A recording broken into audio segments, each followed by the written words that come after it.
E Bolsonaro arregou. Arregou porque é um arregão, ele é um covardão. Hoje ele voltou atrás de tudo que havia dito sobre Alexandre de Moraes, escreveu inclusive um texto que não foi ele que escreveu, foi Michel Temer, pedindo desculpas, falando que foi calor do momento, um grande arregão.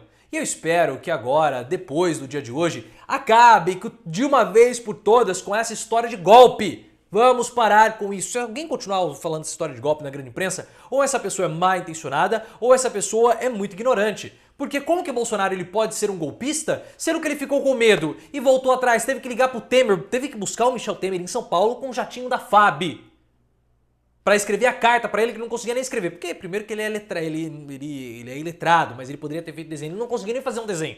De tanto medo que o Bolsonaro tava. Como que alguém que tem tanto medo assim vai dar golpe? Não tem golpe. Acabou essa história, finalmente. Quando a gente acha que a história já acabou, ela traz mais elementos para mostrar que o Bolsonaro não é golpista. Eu vou explicar toda a sucessão de fatos e como esse recuo de Bolsonaro, essa covardada, essa arregada de Bolsonaro tende a afetar a perspectiva ou a percepção que o gado de Bolsonaro tem com relação a ele. Mas clique no botão de gostei, sempre importante, se inscreva no canal também e veja como ser membro do canal. Se você ainda não é membro, para de perder tempo. É conteúdo sobre política de primeira linha, 2 conteúdos no mínimo por semana, adicionais, por apenas R$ 1,99, então clique no botão de gostei. O caldo do Bolsonaro, pessoal, ele começou a azedar nem tanto pela fala a respeito do Alexandre de Moraes, que ele chamou ele de canalha, coisa do tipo.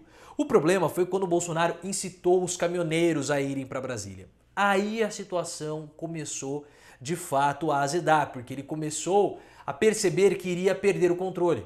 O Bolsonaro chamou os caminhoneiros para irem a Brasília, eles ameaçaram paralisar algumas estradas, paralisaram inclusive algumas. Já veio aquela história lá de 2018, com aquela greve dos caminhoneiros de 2018, que foi um caos danado. E agora a nossa situação, olha o mosquito, é muito pior do que nós estávamos em 2018, porque agora nós temos pandemia, o preço do combustível está alto, nós temos uma inflação altíssima, crise energética, o país não iria aguentar uma nova crise. E o Arthur Lira traçou a linha, finalmente ele demarcou a linha que ele havia dito que iria traçar para Bolsonaro.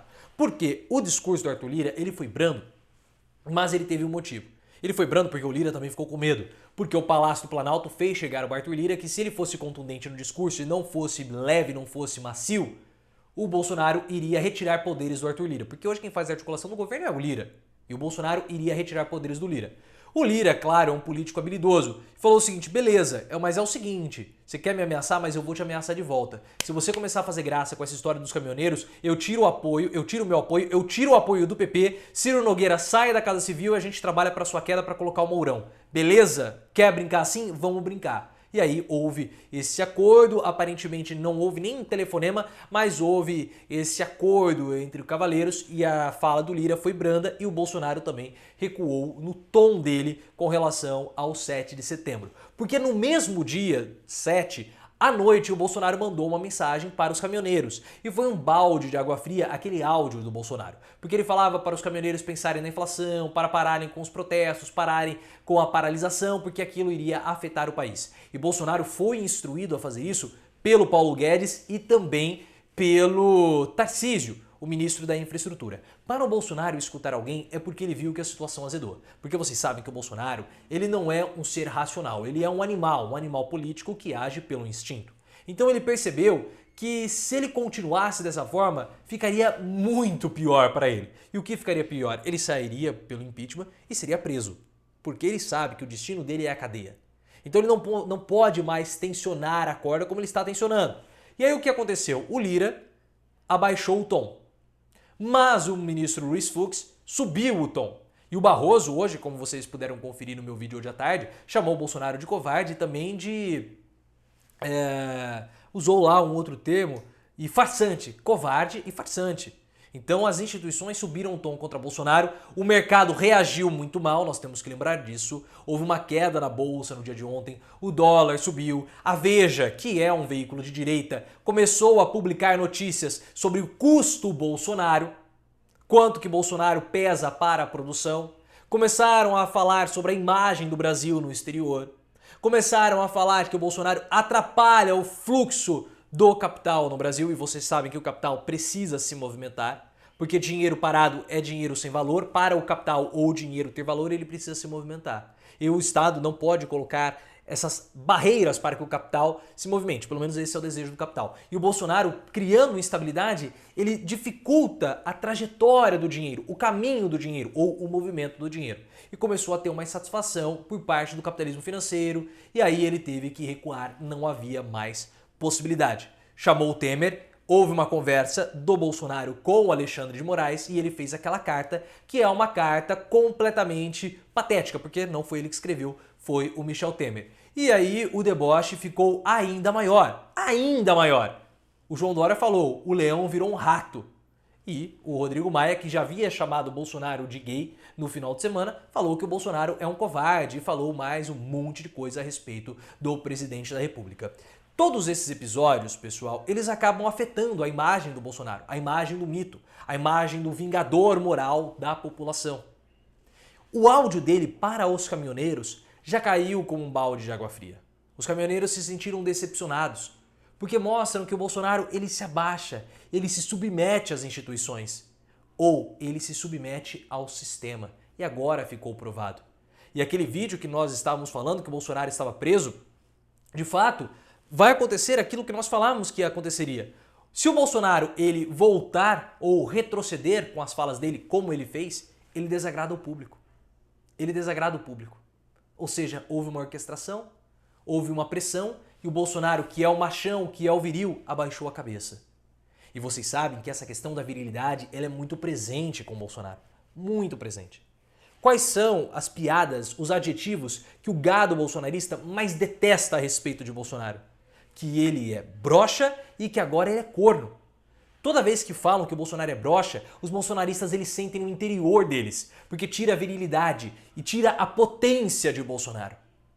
E quando falam que o Bolsonaro é corno, como ficou dito no final de semana, e foi uma piada, o constrangimento foi muito grande, porque mostra que o Bolsonaro é alguém passivo, que não reage, que as pessoas traem, que as pessoas o enganam, que ele não tem o controle da situação. Então isso acaba ruindo aquela imagem do ser viril, do ser másculo, do ser militar, que iria vingar as pessoas contra o sistema. Porque é assim que o Bolsonaro ganhou as eleições de 2018. Bolsonaro ganhou as eleições sendo o porta-voz da raiva da população, porque é assim que se ganha uma eleição, você tem que controlar a raiva da população. Se você consegue controlar a raiva, a seu favor, você consegue ser reeleito ou eleger o seu sucessor. Se você, governante, não consegue controlar e essa raiva vai para um outro candidato, ele canaliza essa raiva, ele vence a eleição, foi o que aconteceu. E o Bolsonaro é aquele que canaliza a raiva da população, principalmente dos bolsonaristas, contra o sistema. Porque todos eles são fracassados. Você tem que ter isso na sua cabeça. Todos eles tiveram insucesso, todos os bolsonaristas, sem exceção, tiveram insucessos na vida, não conseguiram passar por cima disso, não conseguiram olhar para frente, beleza, eu não fui aprovado naquela prova, eu não passei para a segunda etapa da entrevista de emprego, eu vou para frente, eu vou tocar minha vida. Os bolsonaristas não, eles são amargurados e eles acham que Bolsonaro vai vingá-los de alguma forma. Mas como agora Bolsonaro vai vingar, sendo um broxa, sendo um corno e também um covarde, que falou tanto do Alexandre de Moraes, que peitou tanto as instituições e agora abaixa a cabeça. Qual vai ser a desculpa que os bolsonaristas vão dar? Porque na época do Centrão, falava assim, olha, o Bolsonaro precisa governar, alianças são necessárias, tá bom, até dá pra passar. E agora? Vai abaixar a cabeça pro STF? Se o STF, o TSE, os ministros são tão ruins, se Bolsonaro é tão corajoso, por que ele se acovardou? Porque Bolsonaro arregou. Ele é um arregão. Bolsonaro, ele é um covardão. Então nós temos que ver como que o gado vai se portar diante dessa situação. É uma situação nova, é uma situação de submissão explícita a respeito de Bolsonaro. E a oposição, Dória, Maia e outros, começaram já a trabalhar muito bem em cima disso, taxando a imagem de arregão, de covarde no Bolsonaro. E isso acaba ruindo ainda mais aquela imagem de Bolsonaro do mito, o mito que não tem absolutamente nada. Foi convencido porque sabia que a barra iria esquentar muito para ele. Temos que ter harmonia dos poderes, papapá. Vamos continuar. Bolsonaro escapou hoje da prisão. Mas será que vai conseguir continuar assim? Porque isso é importante. Isso é importante. Porque o Bolsonaro ele só tem o gado dele. E se o gado não sentir mais representado por Bolsonaro, quem que vai ficar gritando quando começar o julgamento dele após o governo? Porque o Bolsonaro tem crimes ou tem julgamentos anteriores ao mandato e cometeu crimes durante o mandato. E ele precisa justamente dessas pessoas, do gado dele. Então eu acredito que muito em breve Bolsonaro poderá voltar a atacar para ativar o gado novamente e mostrar que ele continua sendo aquela pessoa que ele sempre foi na cabeça dos militantes bolsonaristas. Será que dessa vez Bolsonaro foi domesticado? Acho pouco provável, para não dizer impossível. Clique no botão de gostei, ative as notificações, me siga no Instagram, canal Profiléu, e também no Twitter, @ProfiléuOficial.